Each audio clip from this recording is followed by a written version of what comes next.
This podcast is a collaboration between Costard and Touchstone Productions and the Dads from the Crypt podcast. 7 of 9, tertiary adjunct of Unimatrix 01. You have left the collective. It was a foolish decision. Now you are alone. You have lost the many. You are only one. You have become human, weak, pathetic. You will die alone.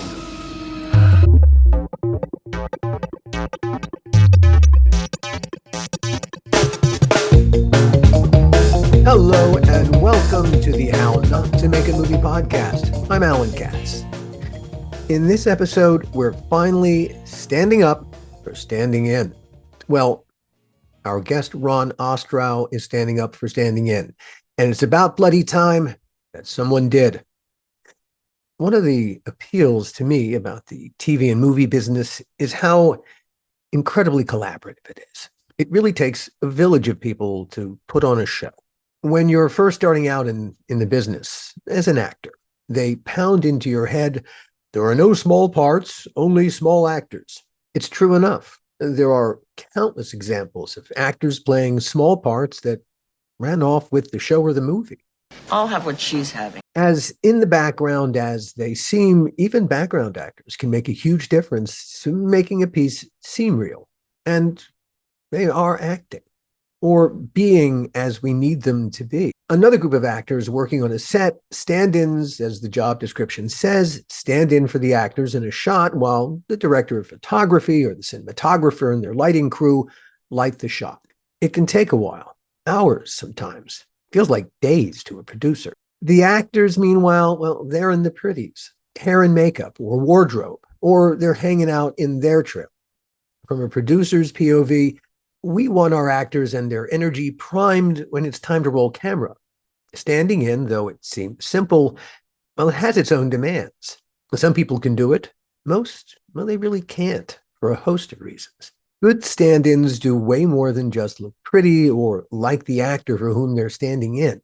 Well, that is, they can do way more if they choose to. We talk a lot on this podcast about how to get into the movie and TV business, how to stay in the movie and TV business, how not to crash and burn out of the movie and TV business, as I did. Our guest in this episode both got into and has stayed in the business principally by working as a stand-in.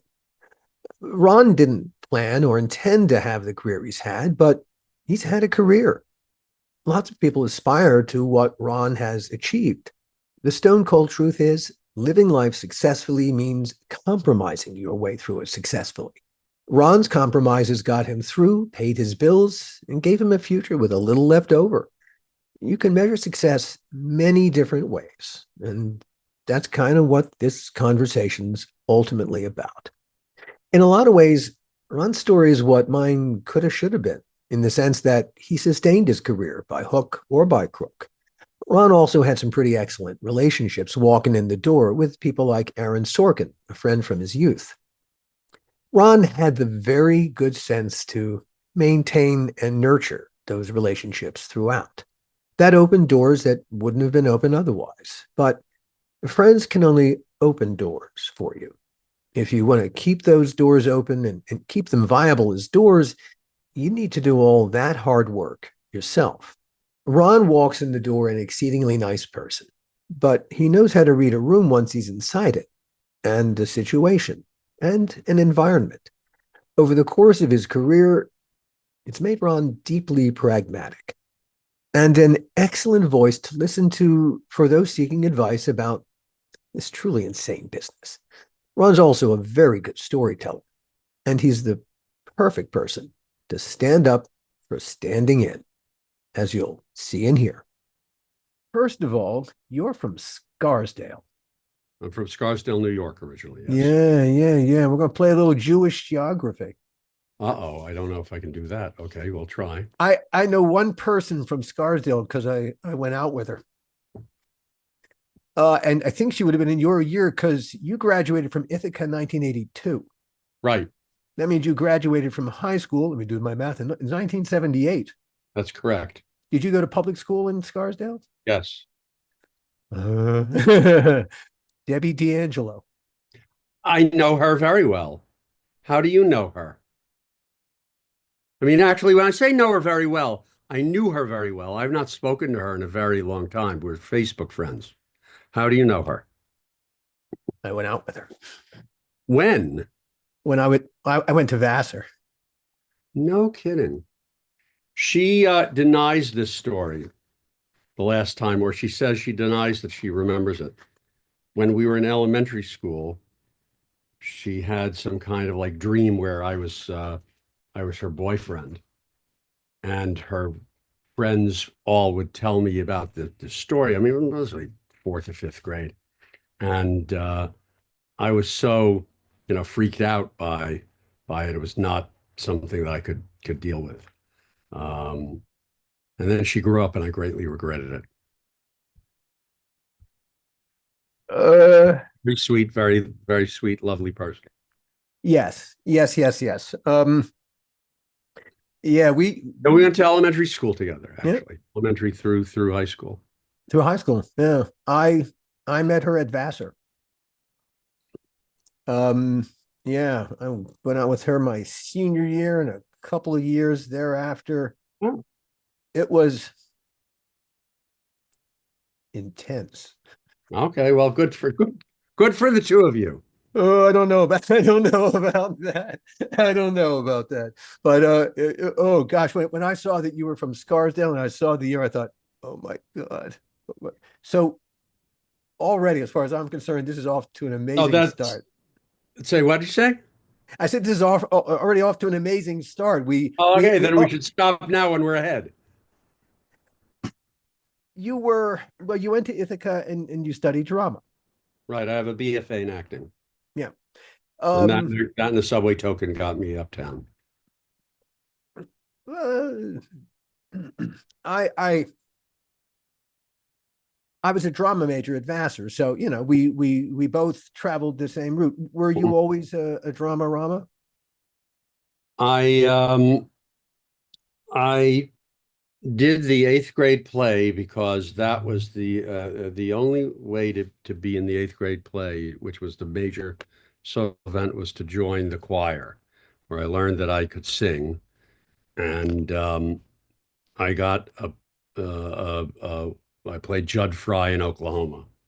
So from eighth grade is where I learned that it was something I was interested in, and then it was pretty much not a decision until I was applying to colleges, and it was either going to be drama school or law school, and I applied to five or six just for drama programs.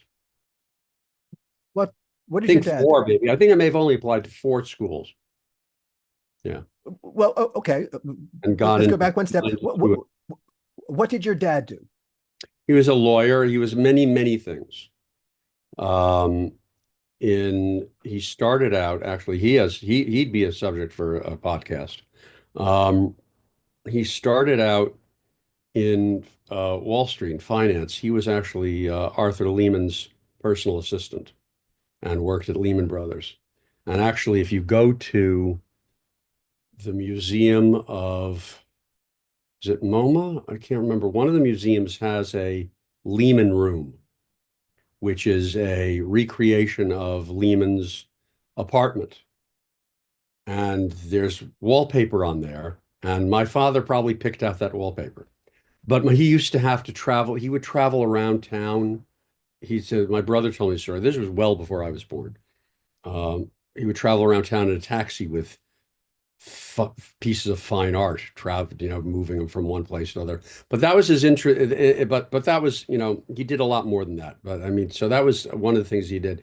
But he then was also worked with the people who founded Lehman Brothers was Shearson, and so he knew he was in finance, and he worked for at one point he also worked with what's his name, the producer Roger. Bodiswood? No, there was a theatrical. He's a theatrical producer. He Oh, was a theatrical theatrical. guy. He passed away recently. He was very successful, but he was a finance person. My father worked with him as well. So he had a career in Wall Street. Not just he did more than just tote stuff around, but he had a career in Wall Street. And after that, um, he uh, actually, I think maybe while he was doing stuff like that, he also became involved in the civil rights movement. And he was a volunteer lawyer with Robert Kennedy's Justice Department when they went down south, and his job was to bail people out of jail during the Freedom Summer. He marched with King. He was very involved in stuff at home, where he and a man who was my godfather arranged for um, freight cars worth of donated goods to go down south. So he was in March on Selma, um, rather from Selma to Montgomery, What was your and dad's name? Robert Ostrow. And one story was, his job was, uh, he would go traveling around, and he stayed with black families when he was there because it was not safe to stay anywhere else. And one day he was in a car with uh, Stokely Carmichael, who is now, I'm going to mispronounce his name, Kwasi Mafume, I think is his new name, but he was in a car with Stokely Carmichael. And Stokely told him that he better not get out of the car because it's not safe for you to get out. And one night he forgot to call in, and the FBI had to go find him.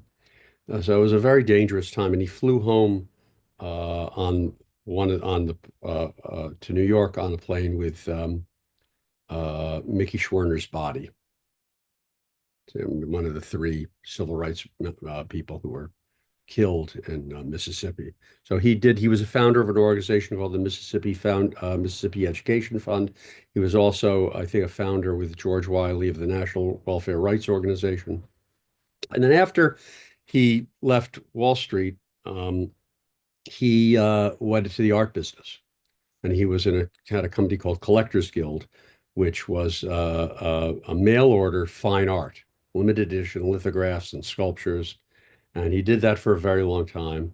And then after that, when I graduated from college, he moved to Vermont, and he went to work in a company called Zone 6, which was a photography company that was run by a man who was considered to be Ansel Adams' successor, Fred Picker. He ran that. That was also a high quality photography company that my father was brought in because of the mail order expertise. He also, while he was in Vermont, became what we believe was the oldest man to pass the Vermont bar, and he worked as a public defender. He then also, while he was in Vermont, left Zone 6 and was one of the people behind New Chapter. New Chapter is a vitamin company, very successful high-end vitamin company now. So he worked there again, and then they moved to Connecticut. And when he went to Connecticut again, he became what we believe was one of the oldest people to pass the bar in Connecticut, and he worked as a public defender Wow. um, up until he became too sick to be able to work. So he had a very long, very interesting and varied career. Now, Careers, the reason I asked the question was, all right, so first of all, wow, your dad, excuse me, a remarkable yeah, person. yeah, What a career. What a yeah. yes, indeed, multiple podcasts in that story. But all right. So you were poised between law school is that way and drama school is the other way. Your dad was a very serious person. How was your choice perceived? He would have been happy. He told me he would have been happy if I'd done anything else, but he supported me fully, and um, you know, paid my way through college, paid my way for a semester in London, helped support me in New York for the first couple of years. Um, my brother also went into a different way. My middle brother graduated from Penn with, I think, a degree in English, but he went to NYU for film school. He was in one of the first classes, I think, when NYU had the film school. He ended up dropping out because he didn't think it was actually helpful, and he became a film producer. By the time I went to graduate, and he's 5 years older than I am. So by the time I graduated from college, it wasn't like arts wasn't part of the discussion. Just as well. Do you feel like your parents understood what you and your brother did for a living? Yeah, I mean, I think they were concerned. I mean, by the time I was on Sports Night and I was actually making my living doing it, I think they were probably relieved. But like I said, I asked him at one point in time, because he never once told me not to do it. So I asked him once. I said, "Would you have preferred that I do anything else, something else?" And he said, "Anything else." So I mean, I'm sure they were very concerned, and I'm sure that it was not fun for him to have to support his adult his BFA wielding college graduate son. Like I said, I mean, BFA is, it doesn't open any doors. So I mean, basically, I learned. I went to Ithaca for 4 years, and I spent a summer at ACT. And the way that I talk about it is, Ithaca taught me that I could be an actor. Actually, my summer at ACT is where I really learned how to act. So it was very, you know, I got into NYU, and I chose not to go to NYU because it was too close to home. And if I had been smart, I would have gone to NYU, because everybody that around those couple of years, you get a very big leg up professionally if you were in New York. And Sure. I have a lot of friends who went to NYU in like probably the year after I would have been there, who became very, very successful. And that's, so, um, you know, the, the degree is not the thing. It's the proximity and the, you know, luck. See now, I look at what I learned at Vassar. I I I think of my experience there as being seminal. In We had to take a lot of dramatic literature classes as well, and I'm sure you did too. My dramatic literature professor, a guy named Everett Sprinshorn, was one of the world authorities on Strindberg and Ibsen, and his lecture on ghosts was a seminal moment in my education. I think that's the first moment when I understood how to tell a story as a dramatist. Mhm. Um, I didn't think I was going to be a writer at that point, but I got to say that everything I know about storytelling as a writer flows from that moment. Well, I mean, everything that just helps, I made great friends over there, and we had actually an exceptional Shakespeare as literature professor. And Ithaca was not a liberal arts program. Ithaca was a BFA. So I mean, it was really, it's funny. The first couple of years that I was in New York, I took one accounting class when I was at Ithaca. And I made more money in the first couple of years in New York based on that one class of accounting than I Sure, did sure, sure, from. sure. Oh, well, sure, sure, sure. So, but I mean, there were great things that I learned at Ithaca. But like I said, in terms of Ithaca for the 4 years was more about, to tell you the truth, was just more about, for me, it may have been different for other people, but for me, it was more about preparing me. I didn't really I felt that the breakthroughs that I made as an actor, where I really felt that I was doing it, happened after I left school. I would say that in my mind, yes, Vassar did not prepare me for the job market, but it taught me how to think. It Yeah. taught me how to think analytically. And so Oh, therefore, when I took that into the outside world, eventually when I grew up and I learned how to actually use that knowledge to the fullest extent, mm. it turned out to be really useful stuff. Yeah, I I Well, think we're about college to, is a life experience, and being away from home is a life experience. So, yeah. I guess the unfortunately. question is, the what is the value of a college education In to a this person business, I in think these year the value times? in this business, I think the value of a college education is as much about what you're going to learn as where you get it from, and where you are. if, there are certainly places where people are coming out of where, there's trends, right? When I was actually, had I gone into Carnegie Mellon, I would have gone there because at the time, Carnegie Mellon was the school to go to for undergrad. Um, and again, like I said, if I'd been thinking clearly, I would have gone to NYU. Um, uh, What did you want to do at that point? What was all right? You're I wasn't able to be critically away what was going on. I applied to I applied to Ithaca because a friend of mine from high school was there and studying drama, and that's how I heard about it. And I made the decision because Ithaca, I'd be living away from home. So, I mean, it wasn't making my decision based on any kind of analytical recognition that, um, you know, being in New York where the business was, mm-hmm. I probably lost a couple of years because of, you come out of that school actually Sure, sure, sure, having sure. experience of what you need to do, to learn and to, they have showcases and a lot of people graduate with agents and, True. you're leaving with something, whereas not having to go to, I went to New York right after San Francisco and, the fall of, 1982. And so you're starting all over. When did your, when did it finally kick in? You mentioned you. Well, so I went to also junior high school with Aaron Sorkin. So, and Aaron was a year behind me he went to Syracuse.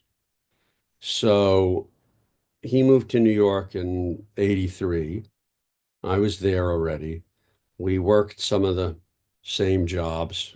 Um, I was a bartender in the Broadway houses, and I worked at the TKTS booth in Times Square. And You work at the TKTS yeah, booth. yeah. Wow. Huh. Um, What's and that like on the other side of that well, I was that on little the ticket glass. I was window? on the outside. I was one of the people that moved people along. So the digression there is Huh. I would work on, you'd say, read the board, next, next, next. Huh. Uh, you would get people that would come up there that had no idea what they were doing there. We had tour buses would drop off there. One day somebody got in line and got to the window and ordered a hot dog because they had no idea where they were. I worked on Sundays, and one year, and my job on Sundays would be before we open, I had to sweep up, Duffy Square. It's a Duffy Square is really a triangle. I'd have to Yeah, sweep yeah. around the booth. And one year, the Sunday was New Year's Day. It was every day after New Year's Eve. And so it's 9 o'clock in the morning, and I'm sweeping up the floor. And the news crew comes by. And because the New Year's Eve thing is a machine. As soon as it's cleared out, the cleaning crews are in there and it's gone. So the place is pretty much clean. And so there's little bits left up, and I'm sweeping up, and they're looking for a story because they want to do a story about cleaning up Times Square. And the only person they can find with a broom is me.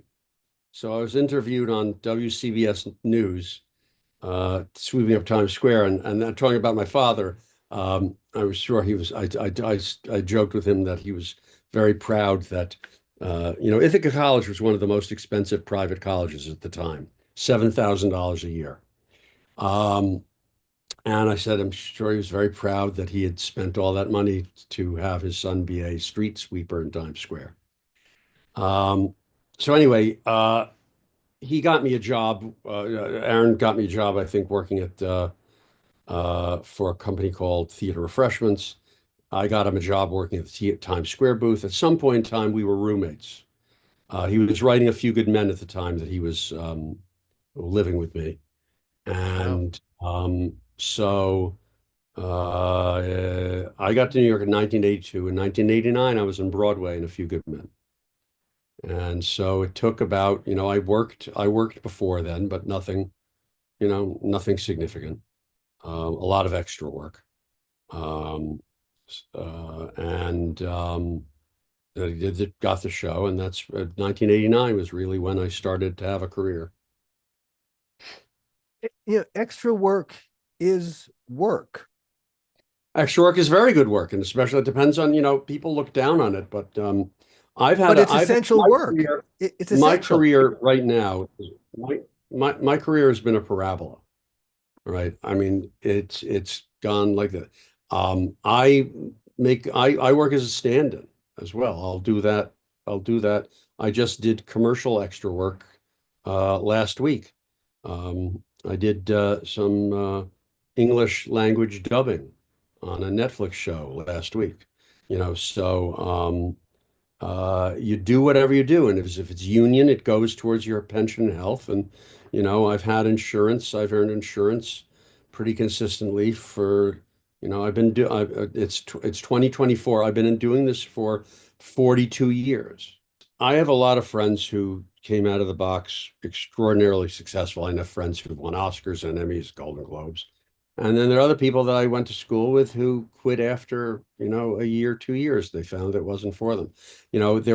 There, if I had been smarter, there were things that I could have transitioned to somewhere else where I could have made an awful lot more money. But I made certain choices to stay with what I'm doing. And, the truth is that, I have, yeah, I have had a career. Is money everything? You know, Money's a yeah, lot. yeah. I listen, I'll tell you, here's the thing, I'll tell you, honestly. When I was in college, I thought that my job was to be an artist. And when I got out of college, I realized that my job was to be a craftsman. And I was invited, when I was on Sports Night, I was invited to go back to talk to my college, the senior graduating seniors. And that's what I told them. I said, my skill is that I know how to remember my lines and hit my marks. And, if I'm given the opportunity to do more than that, that's great. But when you are in TV or film, unless you are one of the, top 10 on the call sheet, the work that you get to do is not really about art. You're part of the making of art. Your craftsmanship goes into the making of art, but it's not what you're doing. I'm sorry, is not artistry. When you're on stage, it's a totally different deal. But, if you choose to move to Los Angeles, which is what we did, my wife and I did, because really after having been in A Few Good Men and having done several things, I really hit a wall where right then and right around that time was when the trend for really famous people to come to do Broadway. And Broadway is the only place where you're going to make you have to be able to live, right? Before I got the show, I worked 3 jobs. I worked 3 jobs to afford to pay for my apartment. Hmm. And it's worse now. Um, so we had gone out to Los Angeles to see what it was like, and we saw that you could make a living out here. So we came out. We made the decision that we wanted to make a living. Hmm. So is money everything? Money is what allows you to do what you want to do. Money allows you to, you know, have a home and a family. So yeah, money's a lot. No argument. I think you draw an important distinction between art and craft. And the majority of what we do in putting out a product out into the marketplace is craft. It's Yeah. not art. The art is around the edges.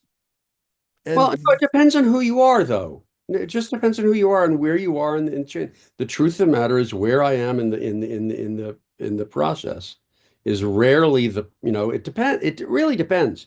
It depends on what the project is and when you come in on the project. But generally the things that I'm going to be hired for are things that where I'm the coloring and the shading. I'm not the story. So, like I said, I'm part of the making of art, but to the way that some people may very well disagree with what I'm saying, but I don't look at what I do as artistry. I look at it as craft. I I think what we all do lies somewhere between the two. And yeah, there's more craft than there's art on a daily basis. When you get to practice the art, it's Yeah, great. But yeah, a lot of it, it's a factory. yeah. And you got to pump it out on time, on schedule. And but to me, that was a huge part of the appeal of TV, especially. I really loved TV, feature films. mm, But TV, you really felt like you really in a grind, and you were part of an ongoing war. But I remember my executive producers doing Tales from the Crypt were Joel Silver, Dick Donner, Bob Zemeckis, Walter Hill, and their worlds were so much bigger than ours. And occasionally we'd have to go visit their sets to do a little bit of business. And gosh, I remember a conversation that my partner Gil Adler had with Joel when we got hired. They, we had come out of TV. Gil and I had done a show called Freddy's Nightmares, where we did 10 to 12 pages a day. And when we got hired to take over Tales from the Crypt, Joel said, now look, going to have to really get a lot of work done. We have to do like 5 pages a day. And coming from features to him, that was an impossible task. It was like saying you're going to have to move several mountains a day and then probably move them back to where they start. And to us, that was okay. And what Gil said to Joel was, okay, what do we do after lunch?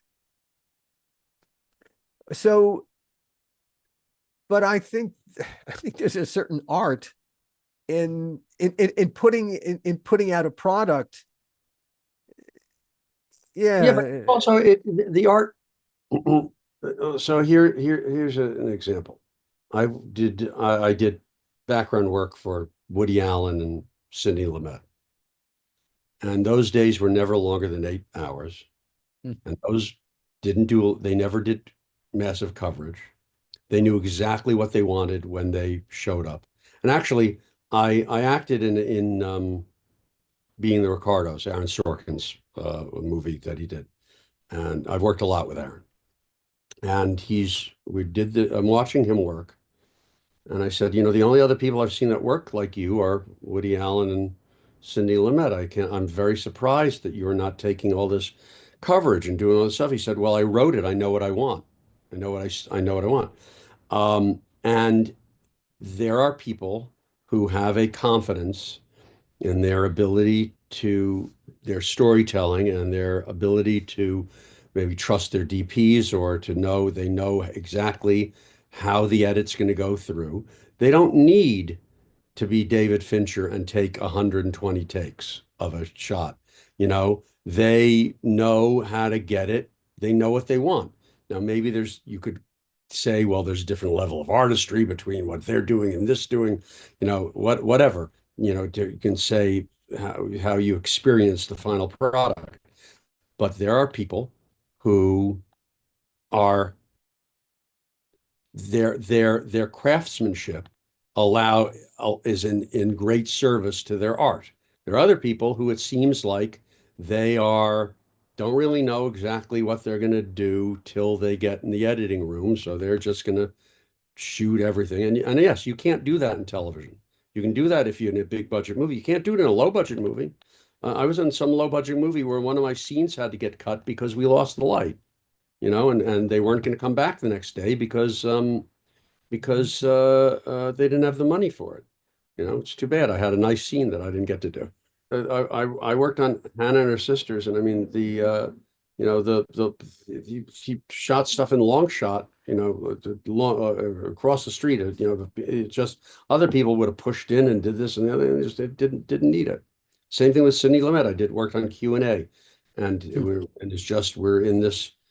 were in a real location. We were wrapped before lunch. It was the end of the. It's a very old school way of doing things. I don't know of many directors these days who would have that kind of discipline to have it shot in their heads. Really, That's what I said to Aaron. I was really, impressed and surprised by it. I said, how do you know what you're doing? And he said, because I wrote it. I know how it looks. Yeah. Hmm. You, uh, how would you describe life as a stand-in?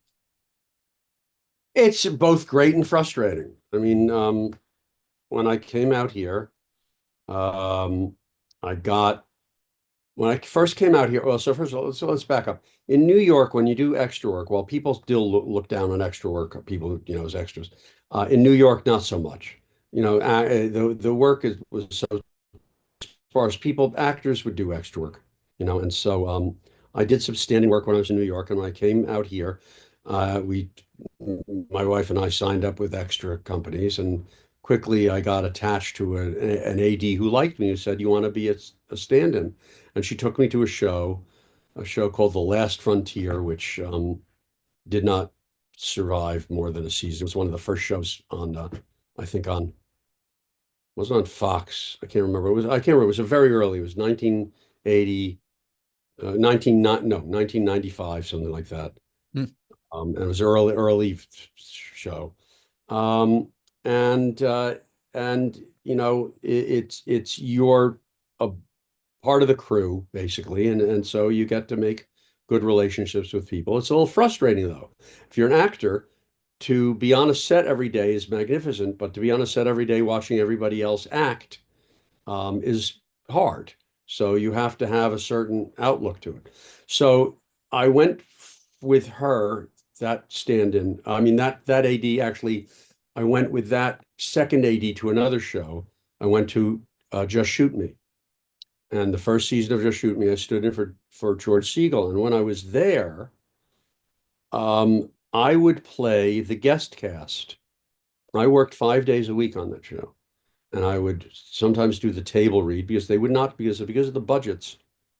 And the way half hour works is half hour gets rewritten every day.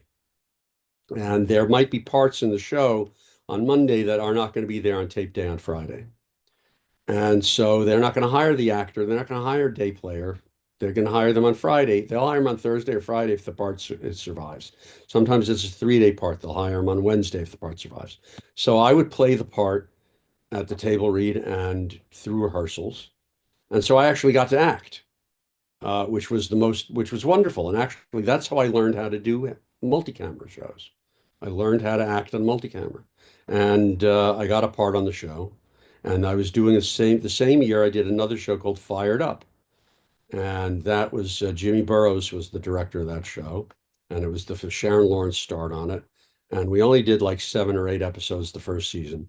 The second season, I didn't go back to Just Shoot Me, but I went back to Fired Up, and the second season, I was basically a recurring character on the show. Not only was I standing in, but I did multiple episodes acting on it, and then after Fired Up. Shortly after Fired Up is when Sports Night happened. So then I did Sports Night. And after we got canceled, after 2 seasons, the producer of the Norm Macdonald show, called me and said, "Listen, you probably don't want to do this, but we have to replace the Norm stand-in. And we need somebody who really is good at this. Would you want to do it?" And I said, "Sure, I'm not working." So I went there. Norm didn't rehearse. So I would be rehearsing for Norm because what was that he didn't rehearse? He would show up late. And by the way, I don't want to say anything bad about Norm. He was a very good man and very nice to me. But he would show up late. So I would have to rehearse. And after a while, I said to the UPM, I said, "Listen, I'm sorry. I'm an actor, and if you want me to do this, you're going to have to actually pay me a day rate to do this. And if you don't want to do that, fine, get somebody else to do the job." And they said, fine, they paid me. So I would play Norm's part probably every day for several hours till he showed up, except on show day. And then, so again, for me, standing in was a great opportunity to actually be acting. After that, I went to the West Wing and I acted. I was recurred on the West Wing for several years, and then after that, I went back to standing in again. And then I did, but I would stand in on. I stood in for Norm again on another show, where my deal was. It didn't last this. It actually we only shot like 13 episodes, and I think it only aired two. And Norm never actually on that show, Norm didn't rehearse. I played his part the entire day. He came in to do run-throughs. And but after that, that was like the last multicam show that I did. After that, I did standing in on single cam shows, which is a very different experience. You are much less of an actor there. However, frequently you'll do off-camera dialogue. So I would do off-camera dialogue, and that actually they liked me on that show. I got that show because of my friend Joshua Molina was a star of that show, and I said I was looking for a job, and he got me a job standing in for Tony Goldwyn on the show. And they knew I was an actor when they hired me, and I ended up recurring on that show. I worked on that show for 6 seasons, and I did multiple episodes as an actor, and that's because they liked what I did in the off camera. But it's very frustrating because it's again, it's a very good job. Going to set every day is probably the best thing that you can do as a performer. But it makes it hard to audition. And it's also you're standing there watching other people act. So you have to have a pretty strong constitution for that. There have been trade-offs. There've been what? There have been Trade-off? trade-offs. Yeah, well, yeah. But I mean the major thing is that, I made money, the money that I needed to make my pension and health. I mean, that's the bottom line. I made the money that I had to be able to later buy a house. So, it is a career path that is not necessarily for everybody. No, no, no, no, no. No, one of It the things that we may have talk very about on well have precluded me from doing some other things. Generally speaking, I never missed an audition. And most of the shows in fact, all of the shows were extremely supportive. If I got a job, I took the day off or the couple days off and I shot the other show and came back. And, there was no, as long as they like you, as long as you do a good job and they like you, then it doesn't get in the way of anything. But there are other times now that it's like there are other times and then I was on, the thing is the way to be successful doing that kind of work is attaching yourself to ADs or producers who like you, who take you places. The last several shows that I did that were multicam, though, it was interesting because I was being brought along by the producer, not by the AD. And that's really the person who determines whether or not you do the off-camera dialogue. And so I would get the jobs because the producer knew me and liked me. And actually, I'd been on a show called Better With You, where I stood in. And the producer liked me. And again, I did multiple episodes of that on camera. And then he would take me to do his pilots, but I never once did any off-camera dialogue. No, I think on one pilot I did it and actually ended up doing a voiceover on that show. But it's it's hit and miss. there are multiple ways to attempt to climb the mountain, and never mind climbing the mountain, to stay on the mountain is the hardest part of of of, of doing this. Lots of people have one success, maybe a second success, and then they fall off and they can never figure out how to get back onto the mountain again, and they spend the rest of their days lamenting the inability to get back on the mountain. One of the things that we talk about in this podcast is, how do you stay on this fucking mountain? How do you do that? How and one way or another, you're still on the mountain. Well, the truth of the matter is, it's about building relationships, and it's also luck. Those are the two things.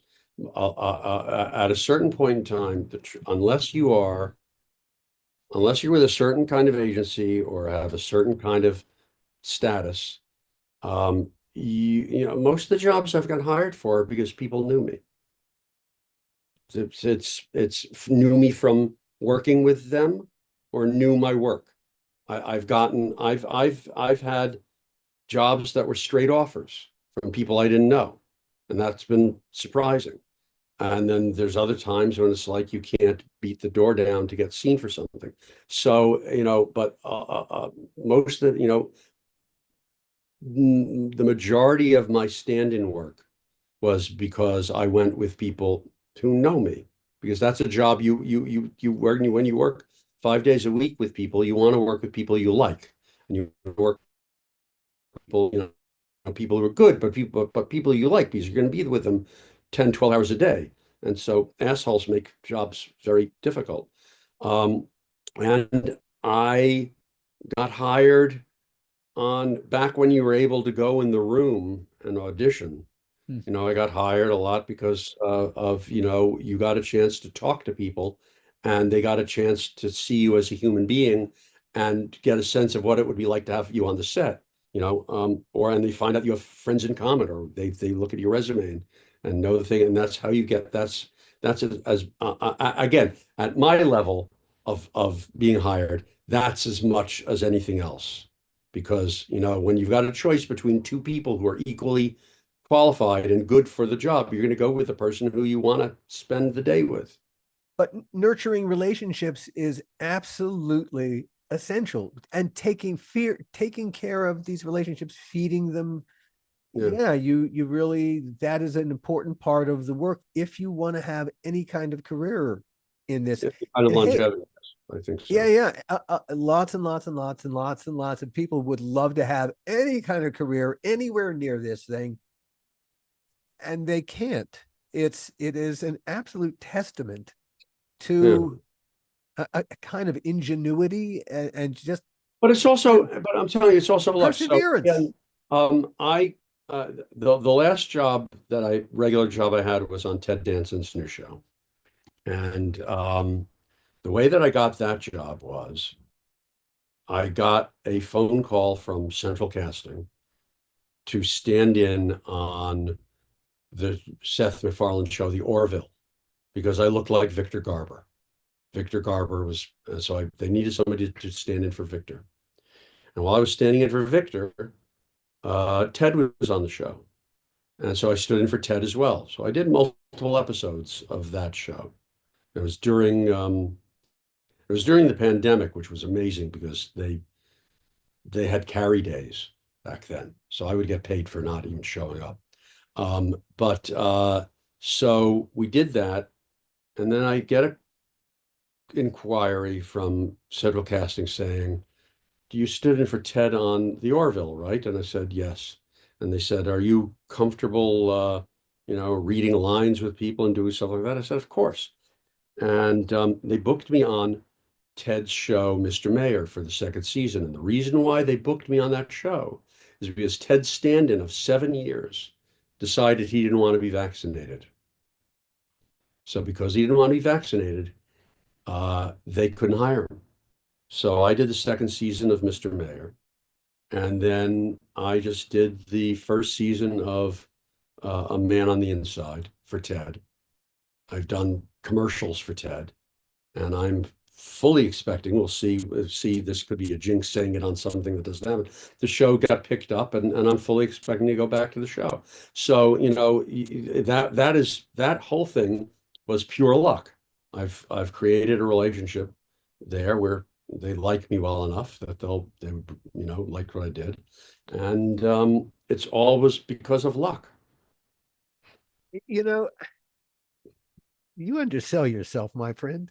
Yeah, well, You look, undersell Alan, yourself. look, I say this as a person who didn't appreciate the value of relationships until very, very recently. You don't appreciate you're it's a the you are reason, look, Alan, the remarkable. reason, look, we all put ourselves against whatever yardsticks we're to put ourselves against. I'm telling you, the reason that I do this, I came out of the shoot with a lot of friends who are extraordinarily successful. and extraordinarily successful. Okay, now we're not just talking about money. We are talking about they are being able to be artists. Okay, so and if you look at my IMDb, my numbers go, it's like it's like an echocardiogram, and so it's what I don't think that I'm underselling myself at all. I am a quintessential lower level working professional. That's what I am. That's where I And fit into that's where I fit into, which is above, which no, don't get me wrong. There's 180,000 people in the union. I'm in the top, I don't know, 25%. I don't know. So I understand that, but there is a huge gulf within that section. So I am a worker. That's what I am. I'm indeed, I'm I'm a worker bee. So I that's but there's it's all relative. It's it all is relative. relative. It is relative. I It is understand. relative. And what's more, I recognize the fact I've been very, very lucky. I've been very lucky in this business. I have been able to make my living in this business for the majority of, 40 years. And so that's not something that many people can say. And we have Okay. a fun life, but it's all relative. So one of your fans suddenly says, Ron, I like you so much. You know, I I'm gonna put some money onto the table here. What do you want to do? I'll fund whatever you want to fund. What project do you want to make from your soul? Okay. What do you want to Well, do? if this was about 10 or 10 years ago, 15 years ago, I would have said a Broadway musical. That's what I thought I was going to be doing when I got out of college. I thought I Musicals. was going to actually, when I went to college, I thought I was going to do musicals. When I got to college, I didn't do a single musical. It was all, well, I was actually in King and I in a non-speaking part. I mean, non-singing part. And then when I got out of college, I thought all I'm going to do is plays. And then when I went to New York, all I ever got callbacks for were musicals. So, I was up for Les Mis 13 times. I was called back for Broadway production. The last time they said to me, I walk in, they said, we're going to get you a job this time. And it didn't happen. And so that one of my things that I, am sad about is I never got to do that. But it's not necessarily something that I think is really would be in the cards at this point in time. So I don't know if there was probably if there was something there, I would probably rather produce something at this point in time. If somebody came up and said, "You have all the money you want," I'd probably look for something to produce as opposed to be in. That's what I would probably do. You and your wife and your son, you guys get out a lot. Yes, we do. You have an incredible, an incredible social life. I sit here thinking, I sit in my house all the time. I don't do shit. You see a lot of movies. You go to a lot of Well, we TV bought show my tapings. son is, out of college and unemployed, and he has we all got the A list. So he goes to the movies 3 times a week, Hmm. and we belong to a screening society, and we also, when you're in the business, you got to go to FYCs. So we go to those. And so yeah, we go out and we go to the theater, and um we don't socialize much though. We don't do a lot of that. But we go out, and my wife has been working. We bought our house about 7 or 8 years ago, and my wife has been working on it constantly. I don't do any of that. I say my contribution to it is says, can we hire somebody to do that? And she says no. And right now she's downstairs stripping the linoleum off of the kitchen floor, getting ready to rehab the floor and lay new pieces of linoleum. Mary is So a that's what sensational she person. Yeah, I adore your wife. the stuff that she has probably saved us, tens of thousands of dollars on the renovations that she has done and I have watched. And how is John doing? I will point it out that John and my daughter went to school together. John has special needs, and he is graduated from college. Where Graduated did with he go? he went to Northridge. He Huh. graduated with a degree in what's called emerging media, which that Huh. and his subway token gets you on the subway. It's he's actually extremely good at it, but it's a very competitive field. And what we're really working on with him right now is his ability to actually not, it's not about him doing the work, being able to do the work. It's about him being able to be in a workplace. So we're working on his ability to actually hold a job as opposed to doing the job, because he is extremely adept at both video and sound editing, knows how to, has been doing that stuff on his computer for forever. Um, the emerging media is about 3D graphics and video games and things like that. So he worked on that stuff. And but if you were to have a career in this business, I think it would be in editing. But it's a very that's an extraordinary competitive business. He could be an assistant editor. He would not be a main editor, because the editor needs to have a very strong narrative sense. That's not John's forte. The editor needs to know their cut, which, by the way, AI is going to completely decimate them. But the editor needs to know it's better to do a two-shot here, or to do this. This is, make those kind of editorial judgments. He would be the person who would execute saying do this, do that. He'd be able to do that brilliantly. Of that is an essential person to have as part Yeah, of a sure. team. Oh my gosh. Until AI kills it, it is absolutely. AI. One of the other things I did, by the way, that we can talk about. I'm on the board of SAG-AFTRA, and I've been doing that for. That was I've the been, next and I've topic to been talk on about. Oh, negotiating committees you for work in our. the union. Yeah, I've been on negotiating committees for our contracts. AI is right now at this point in time is one of the biggest challenges that we have to deal with, and right now. There are certain areas where it threatens actors, but it threatens other crafts much more right now than it does us. But it's coming for everybody. Who's under the most immediate threat in your mind? Well, I said there. Well, from the acting standpoint, voice actors are at the front line of the endangered species. But in the tech, I'm telling you, anything that can be done with an automation, you could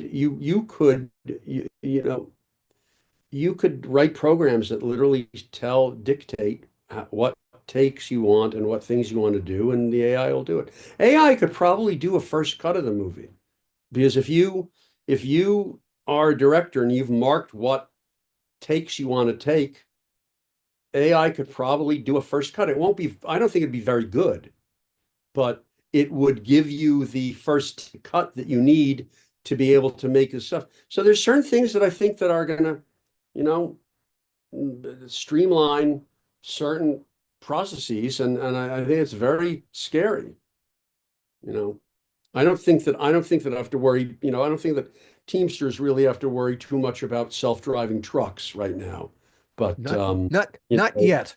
well, but even so, you still got to have people that are gonna, there's still gonna have to be people that are gonna have to offload stuff. But I'll tell you, have you worked in a volume yet? Have you worked in a volume? I worked on a movie, a day in a movie called Mercy, which was in the volume. The volume is an empty space with an array of LED or whatever kind of LED is probably wrong, monitors, and they create the environment. So we're in this this thing at Amazon, and it's a big space, and when they turn the lights on, it's now a courtroom. And as the camera moves, the image against the wall moves. And I asked the ADs, I said, this is bizarre. This is how does it look? And I said, when you look through the camera, it looks real. And I did. I looked through the monitor, and you would not know, you were not as the camera tracks and the background tracks with it, adjusts with it, it looks like the real camera moves on there, and so that volume becomes the entirety. I mean, all the Star Wars shows, they're shot in a volume, and they can see actually through the monitor all the things that you are interacting with that you can't see when you're acting. And so, it's a whole different thing.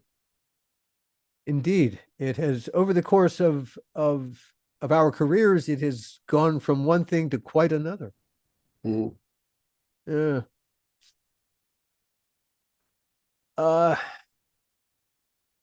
I cannot believe that you thought you wouldn't have much to talk about. I could talk. It's whether anybody's going to care about what they hear. Oh, God. That's That's you again, I'm going to say you undersell yourself. I'm simply, look, you cannot control we'll how see you how are many perceived. we'll see what happens in any comment section you get in your podcast. You'll see whether or not anybody cared. There's only one person I do this podcast to satisfy, and it's me. Good. Okay. That's the beauty of podcasting. There's an audience that's there for every episode. I don't do anything. I've never done anything to advertise this podcast or to monetize in any way. And yet there's an audience that listens to it every week. I love my audience. Good. Someday I'll say try that, to grow this because audience. I just heard you say that. And if you didn't say that, they'd be very mad at you. I've never said it before. and we've gone this far. But when you want to take a TV show from your head out into the world, there are thousands of assholes standing in your way. And at any one point, any one of those assholes can kill your project dead just because they're an asshole. In podcasting, there's only one asshole standing between an idea in my head and the world, and it's me. And so long as I don't get in my idea's way, I can put it out into the world. Hey, I got to find my audience or help my audience find it, but okay, I'm willing to do that. And hey, if I were to monetize, and on my other podcasts, on the Donor, we're selling advertising and all the other podcasts that are coming. But when the advertisers paid their money, it'll go to Stripe, because that handles all the transactions, and it goes to me. There's no one else standing between the audience and me, except the credit card guy. Okay, but that's why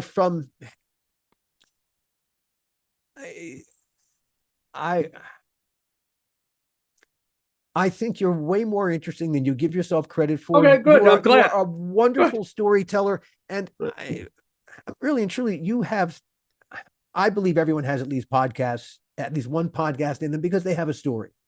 I didn't even touch on a whole lot of the stuff I wanted to get to, because there were so many other interesting stories that you talked about.